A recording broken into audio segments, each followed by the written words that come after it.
I absolutely love this chord progression. And you'll find it everywhere in jazz. You'll find it in classic bebop tunes like Oleo, all the way to a bunch of your jazz standards like Fly Me to the Moon and Autumn Leaves and Lady Bird. The list goes on. And if you don't know it, you're missing a huge part of the jazz language. In fact, one of the most iconic jazz forms out there, rhythm changes, is based entirely off this chord progression. That's why I guarantee you the top 1% of jazz musicians have mastered this chord progression. And now, so will you. So the chord changes we're talking about, of course, is a 1-6-2-5 or a 3-6-2-5-1 turnaround. And if you've ever felt stuck trying to navigate this set of chord changes, don't worry, you're about to see them in a whole new light. Using my 3-step method, analysis, transposition, and visualization, you'll be able to understand these chord changes, navigate them like a pro, and most importantly, use them in your own playing. So where does this come from? This set of chord changes has been popular for almost 100 years. That's how long it's been around. It all started about 1930 when George Gershwin wrote I've Got Rhythm, which you've probably heard before or played before in school. And that became the basis of the form rhythm changes. Rhythm changes is literally called rhythm changes because it's named after the song I've Got Rhythm. And I've Got Rhythm is based entirely on 1-6-2-5s and 3-6-2-5s. It blew up in popularity. The song became a hit, and it not only became a hit, it changed the way people approach jazz, the way jazz musicians play jazz. And by the 40s and 50s, when bebop exploded, it became a jazz form staple, just like the blues. It became a staple, a form that everybody used. But why did it become so popular? It became so popular because they're so versatile. You can do so much with a 3-6-2-5.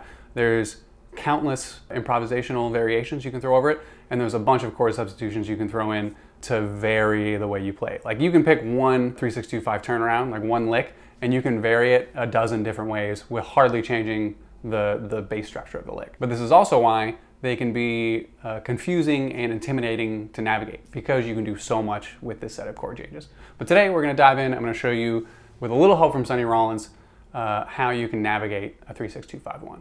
So if any of you out there play saxophone, I'm sure you're familiar with the tune St. Thomas, which is a tune by Sonny Rollins, and he plays one of the most iconic tenor saxophone solos of all time on that song. Like as soon as you hear it, if you're familiar with the song or with Sonny Rollins at all, you immediately know what song it is and what solo it is. But what's great about this song, pretty simple song, Rollins is playing is very straightforward, but every time he approaches a 3-6-2-5, it's like a masterclass on how to navigate a 3-6-2-5 and show people that you know what you're doing.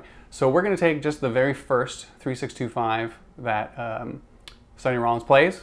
I'm going to analyze it for you, and then we're going to learn it in a couple of different keys. I'm going to show you exactly what he does there. This is not the only way to approach a 3-6-2-5, but just the way he does it is so, it's just a masterclass on how to navigate 3-6-2-5-1s. It's amazing. It's amazing. All right, so here is Sonny Rollins' first 3-6-2-5 turnaround that he plays in his solo.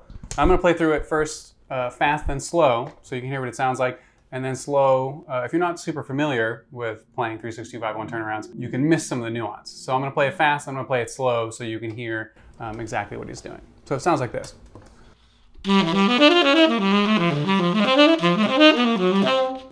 So that's about as fast as he plays it in the song. Playing it slow, you can hear a little bit more what's going on. I'm going to play it slow.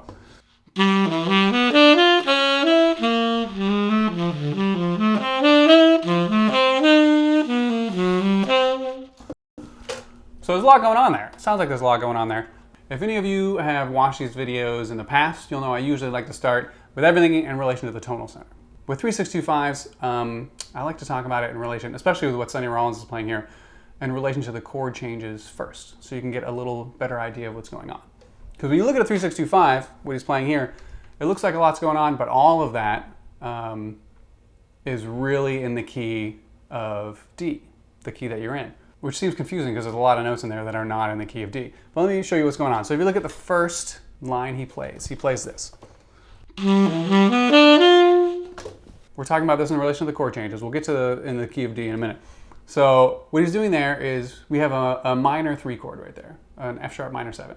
He's outlining F sharp minor 7. F sharp minor 7 with a flat 9, by the way.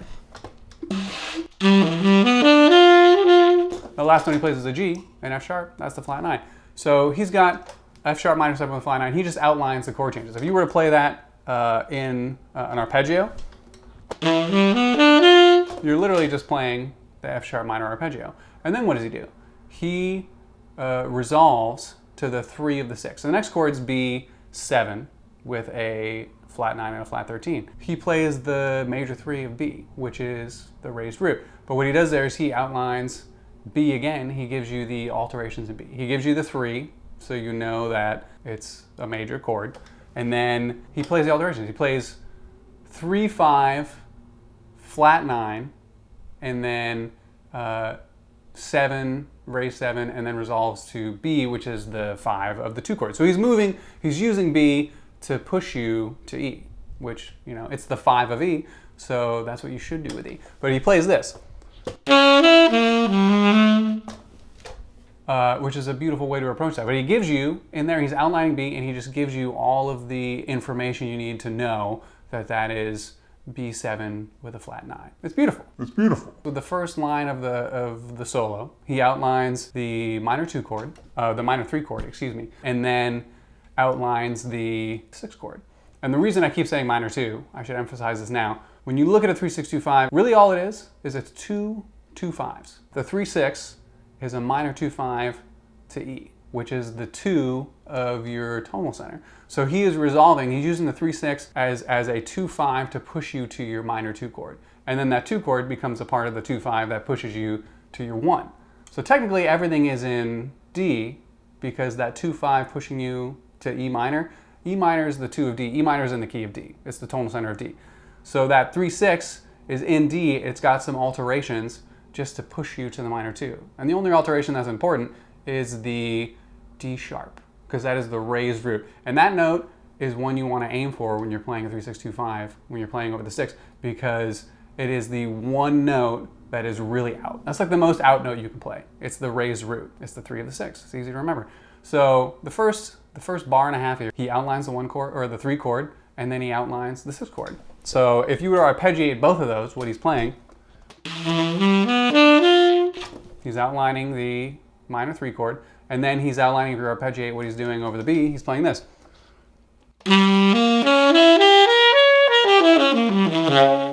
Which you can think of this 2 ways. He's playing a D7 arpeggio, and he's raising the root. That's all he's doing.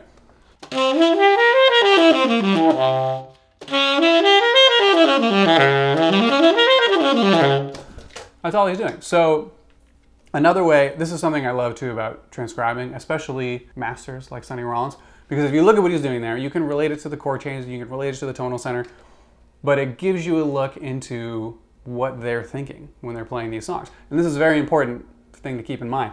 When he's playing those, look at what he's playing. Over that second bar, he's playing this, and then he's playing this.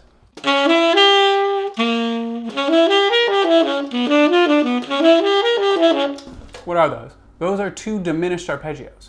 That's what he's playing. He's playing C sharp diminished, and then he's playing D sharp diminished. He's doing it on purpose, because that gives you a look into the mind of Sonny Rollins, if you will. When he's approaching this, he's thinking diminished chords over the 3 and the 6, which is something you can do. We're getting deep into the theory behind these. He's outlining the 3 chord and the 6 chord, but he's outlining them in a way that emphasizes the diminished chords. And you know he's thinking diminished because of what he plays there.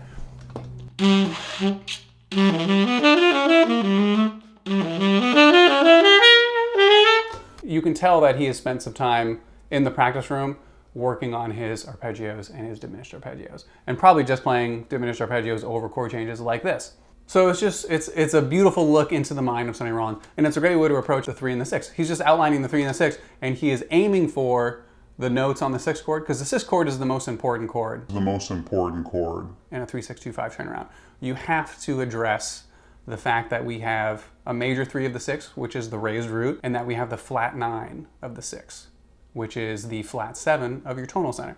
So he really is giving you all of the information and then some of what you need to navigate the 3-6. He's showing you that you can just outline the chord changes. 1, 2, you can think of it as diminished arpeggios, which is what's going on. It's just a beautiful way to approach that. And then that's the most complicated part of this whole turnaround, is what he does in the first 2 bars. He gets your attention. He plays that, excuse me, but he addresses that 3-6-2-5 so well in the first bar. He just shows you everything you need to know. and he really leans into the target notes. The target note really is the raised root, which is the major 3 of the 6th chord, the D sharp, which is your like most out note. It shows everybody that you know this is what's going on. I have this raised root in the 6th. The rest of the turnaround is very simple. If you look at what he's doing on the rest of the turnaround, he's outlining the 2 chord, and then he's throwing in a tritone substitution that is outlining the tritone. So look at that next bar, the 3rd bar. It's E minor, and look at what he plays.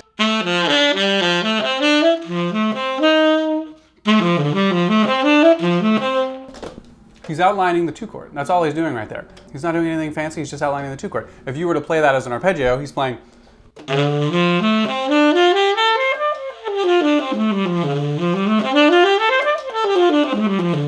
Which also, you could think of, another little glimpse into his mind, he's playing pentatonic scales. He's playing a G pentatonic over that. But he's using that to outline his minor 2 chord. So he's probably thinking 2 things when you approach that. That's why I love transcribing these things. You can look into his mind. He's outlining the minor 2 chord. And then he's probably also thinking pentatonics at the same time. So it's just a beautiful way to approach that minor 2 chord. And then he does the very subtle but satisfying addition of the tritone substitution. Just another little piece to show you that he really knows what's going on. Because you don't have to do tritone substitution right there. You can play a 2-5-1 and it's still going to be great, what he's already done. But he outlines the minor 2 chord, and then he outlines the minor 2 chord again to resolve you to the tritone substitution, and then outlines the tritone. So he plays this.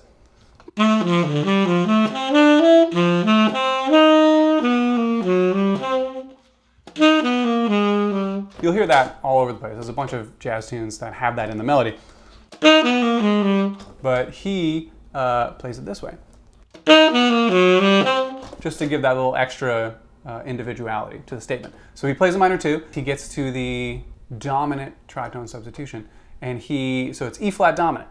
So he plays the 2 of that, he plays the flat 7 of that, and then he plays the 6 of that, and then he uses the 4 to resolve you up a half step. He uses it as a passing tone to bring you to the 5 of your 1.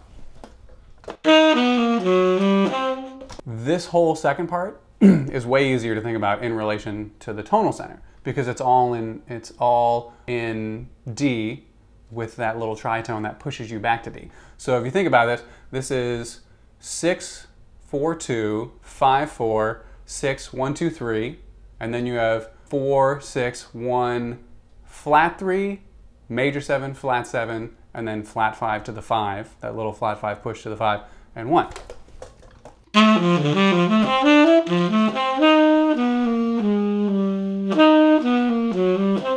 So really it's a genius turnaround. The way he approaches this is genius. It's a masterclass on how to approach a 3-6-2-5. So what is important here when you analyze this? What's important is the chords that are simple, that he just outlines, is the minor 3 and the minor 2. Those are the least important chords in this whole turnaround. He just outlines them. And then the 6th chord, he plays all of the alterations on the 6th chord. He plays the major 3rd, he plays the flat 9, and he plays the flat 7. And he uses that as a passing tone, for a chromatic passing tone, to get to the 5 of the 2 chord. So the 6th chord is very important. You have to aim for the 3 of the 6. That's going to tell people you know what's going on. And then when he gets to the 2 chord, he just outlines the 2 chord, and then he throws in a tritone substitution, and he just walks down the scale of the tritone substitution. It really is simpler than it seems. There's a lot going on here. It's going to be awkward to understand and to play at first, but once you look at what he's doing, it really is like simple genius. It's amazing. It's amazing. It's amazing what he does. And you get to look into Rollins' mind while he's playing. It's amazing. You can see he's thinking about diminished chords, and you can see how he approaches the 2-5 or the tritone substitution. It's amazing. It's amazing. All right, so quick recap. We have a 3-6-2-5-1, and that is just 2 2-5s. It's a minor 2-5, using the 3 and the 6 as a minor 2-5 to the 2 chord, and then we have a regular 2-5-1. And in this case, he throws in a tritone substitution, which, if you don't know what a tritone substitution is, to simplify, it's a 2, and then it's a flat 2 dominant. That's the easiest way to think about it. There's a whole bunch of other explanations we can talk about, but we're going to keep it there for now. So this is 3-6-2-5s are simple. It's a 2-5 to the 2, and then a 2-5 to the 1. It's all technically in D with some alterations in the 6. So we've got step 1 down, analysis. we've analyzed this from a couple of different angles, mostly in relation to the chord changes. Now, how do we use this if we want to transpose it to all 12 keys? Well, this is where thinking of everything in relation to the tonal center really helps. Let's just take that first 2 bars, and we're going to put it in a couple different keys, and we're going to play through it in a couple different keys, and I'll show you what that looks like. I don't want to do all 12 keys here because I'm going to keep you here for a while. So right now we're in the key of D. Here's what it is in relation to the tonal center, and this is really helpful. There's some other licks where this is easier to think in relation to the tonal center, but let's get you started. So that first lick is 5-3-5, major 7, 2, 4 in relation to the tonal center. That's all 5-3-5, major 7, 2, 4. And then the next part over the 6, he plays the raised root or the flat 9. I like to think the raised root in this case because it's just easier to think of it that way. The raised root, and then the 3, and then the flat 7, and then 5 and chromatic passing tone, sharp 5 to the 6. So let's do just that much. We'll do in a couple of keys. So once again, 5-3-5, major 7, 2, 4, sharp 1, raised run, 3, flat 7, 5, and then chromatic passing tone to the 6, which brings you to the 2 chord. Now that was D. Let's do it in G.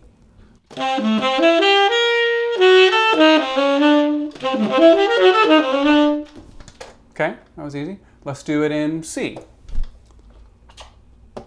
A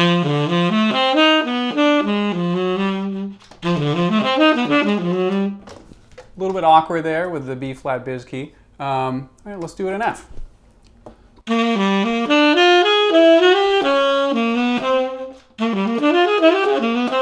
Not so bad. Let's do it in B flat. Let's do one more.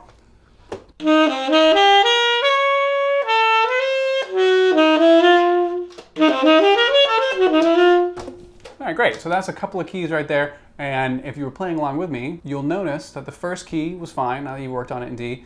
G was probably a little confusing, probably very confusing.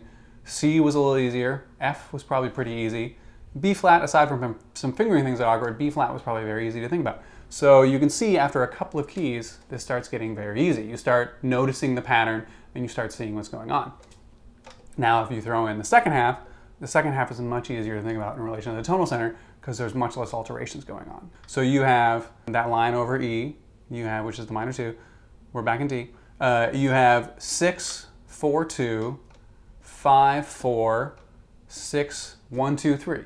So just that much right there. And that's something you'll see a lot. That 6, 1, 2, 3, you'll see that all over the place, especially in blues forms. Like you'll see that kind of thing all over the place. So that's not a stretch if you've been playing jazz at all. So you have 6, 4, 2, 5, 4. And then you have that next line, 6, 1, 2, 3. And then you play that line again, 4, 6, 1, and then you get your tritone substitution, which is flat 3, major 7, flat 7. So right there.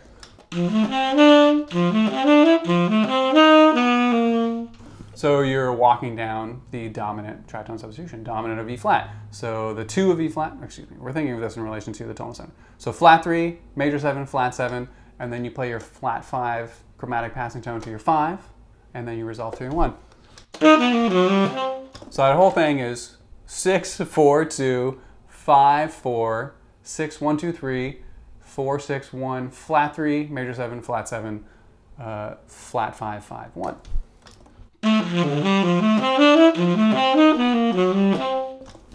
All right, so let's play that in a couple of keys. So that was D. Let's do it in G.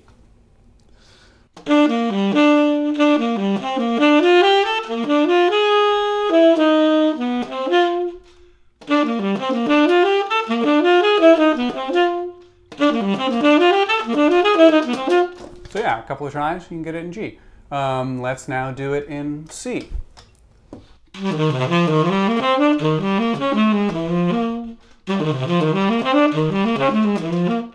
right, so there you have it in C. Let's do it in F.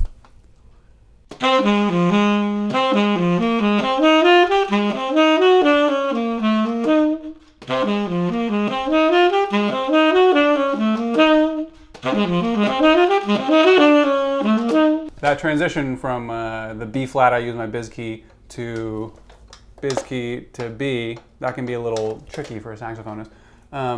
Yeah, other than that hiccup from the flat 5 to the 5 to the 1, pretty easy. It was a fingering issue, it wasn't a thought issue. So there, all right, let's do B flat. Let's do one more.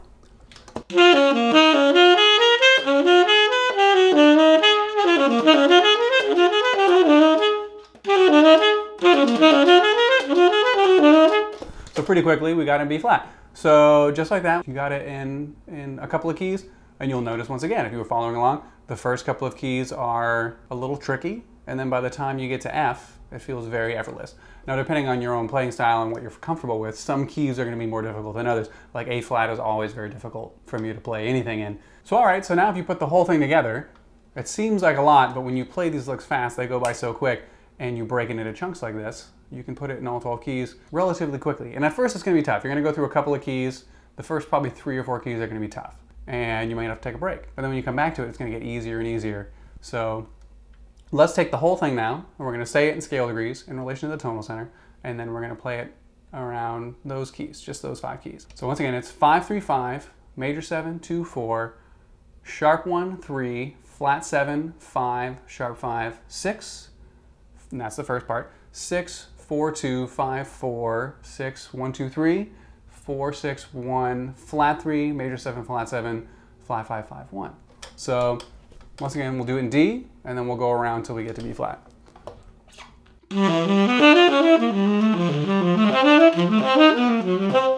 All right, so there we have it in D. Now let's do it in G.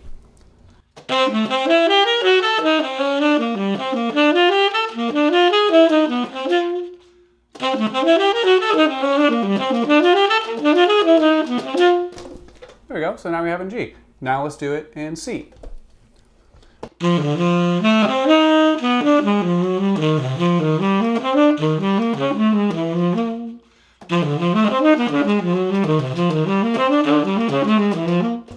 So you can see it took me a couple of tries, but now we have it in C. Now let's do it in F.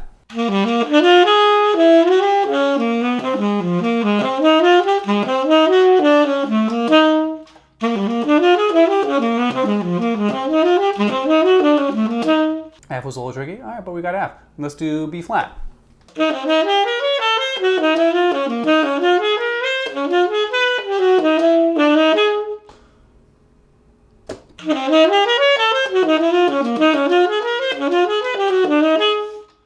So once again, took a couple of tries, but now we have it in B flat. So you can see that quickly you can start putting it in different keys. This obviously is a longer lick, and it's a little bit more complicated because there's a couple things going on. But if you can get through the first couple of keys, and it helps looking at the sheet music that I've put here, but you really want to memorize it. You want to memorize it and get your head out of the sheet music, because when you memorize it, you can see everything that's going on. You'll get it. Sheet music pulls you away from the chord changes. Sheet music just shows you the notes. Using it this way, when you memorize it in relation to the chord changes and in relation to the tonal center, puts the melody, your instrument, and the chord changes on the same page together. It's much more immersive, and it shows you really what's going on, and you can think about everything that's going on in the music rather than just the notes. All right, so that was step 2. So we did step 1, analysis, analyze it from a couple different points of view. Step 2 is transposition. We transposed it to 5 different keys just to get you started. Now step 3, visualization. What do we do here? So you may have already noticed when you start playing it in a couple of keys like this, your mind starts to already build a framework which this sits on. You'll start to notice patterns. You'll start to notice patterns on your instrument, whether that's keyboard or saxophone, whatever you're playing. So when you start playing it like this, your brain will automatically start building a framework based on your frame of reference and your knowledge of your instrument and your knowledge of the chord changes. But what can help with visualization? Here's what you got to do. Do it like this. So learn it in relation to your chord changes. Learn how it outlines. Think about how it outlines the chord changes like I showed you. Then learn it in relation to the tonal center. Think about how everything relates to the tonal center, because having it relate to the tonal center will make transposition very quick. Once you have those two things done, here's what you do. You go around the circle of fourths, do it in all 12 keys. This might take a couple of days. When I started doing this, it took me days to do it in all 12 keys. So do it thinking about it in relation to the tonal center. Don't think about the chords. Don't get too wrapped up on what's going on. Think about that melody line and as scale degrees in relation to the tonal center. And then you put it in all 12 keys, because that set of intervals is going to be the same in every single key. And that's something you got to remember. No matter what key you're in, if you know it in relation to your scale degrees, it will be the same in every single key, which is a weird concept to understand. But once you understand that and you know it, it makes transposition so much easier. So you do that first. You go through all 12 keys. It's going to be tough. After a couple of keys, it's going to get easier. After a couple of days even, if it takes that long, and it probably will, it will get easier. And then you go through and you think about the chord changes involved with every key. So you pick a key, say we're in D, and then you go to G. So you think about what's the 3, 6, 2, 5 in G. And you got to think about them accurately. So it's B minor, and then it's E dominant with a flat 9, and then you have A minor, and then you have D7, or A flat 7, and then back to G. So that's your 3, 6, 2, 5, 1, or your 3, 6, 2 tritone substitution 1, 2 flat 2, 1. So you think about, while you're playing the line, you think about what chords you're playing over. And then you can go through a third way, or you can try to do these at the same time. It can be confusing. You think about your chords and you think about the notes in relation to the chords. So you think, oh, I've got a B and an E. Here's how my notes relate to the B and the E. And then here I've got an A and a D. Here's how my notes relate to the A and D. Okay, here's these chord changes over the tonal center, the 3, 6, 2, 5. Here's all my notes related to the tonal center. Here's how my notes fit. Here's how my notes are outlining the chords. It can be confusing, but if you can think of it from a couple of different points of view, you start with just in relation to the tonal center, because that's going to be the most effective way to transpose quickly and to understand it, to get the form, the visualization down. But once you start adding these layers, that's when visualizing it, when your brain will help you build a network without you having to consciously think of it. And if you can do this in a couple of keys, it's going to be really tough the first couple of keys. But once you get further along with it, it will get easier. Once you get to key 4, key 5, key 6, it's going to be very easy. And once you make your way, say you start in C, easiest key for everybody for the most part, by the time you make your way all the way around, by the time you get back to E and A and D, those are going to be like effortless, and then you're going to do it again. And by the time you get to your, C sharp, A flat, those keys are going to be F sharp sometimes. Those are going to be tough. But once again, it's going to be easier and easier every time you do it. And then you can start adding layers. You're like, oh, now it's easy. Now I'm going to add the chord changes layer. I'm going to think about the notes in relation to the tonal center. I'm going to think about my chord changes. And then I'm going to think about the notes in relation to the chord changes and how they relate to the tonal center. So you just got to add these layers and you'll build a visual network. So now I hope I've made a little more sense of 3, 6, 2, 5s for you. With a little help from Sonny Rollins, this was a little bit more in-depth of an analysis, but I wanted to show you here's how a true master of the craft approaches a 3, 6, 2, 5, and here's his thought process. 3, 6, 2, 5s are just two 5s, not that complicated, but you can make them as complicated as you want to. And there's a couple of things, even though he's making them complicated, even though you can see from his playing that he's thinking of pentatonic scales and diminished arpeggios, he's really throwing in tritone substitutions, he's throwing in these complicated concepts. At the end of the day, he's outlining the changes and he's aiming for key notes. Really, he's outlining the changes and he's aiming for the raised 1 or the major 3 of the 6th chord, and then he's aiming for the key notes of the tritone substitution. He's playing a flat 3 and he's playing that chromatic walk down, the major 7 flat 7 over the tritone substitution. These are notes you want to aim for. There are certain things you want to aim for however you're approaching a 3, 6, 2, 5. That raised 1 over the 6th chord is key. That really will push you and show everybody and help you remember where you are. Show everybody that you know what's going on.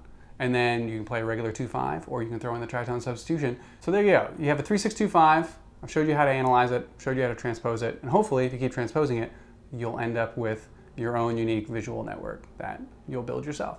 So there you have it, 3, 6, 2, 5s. I hope I simplified it a little bit.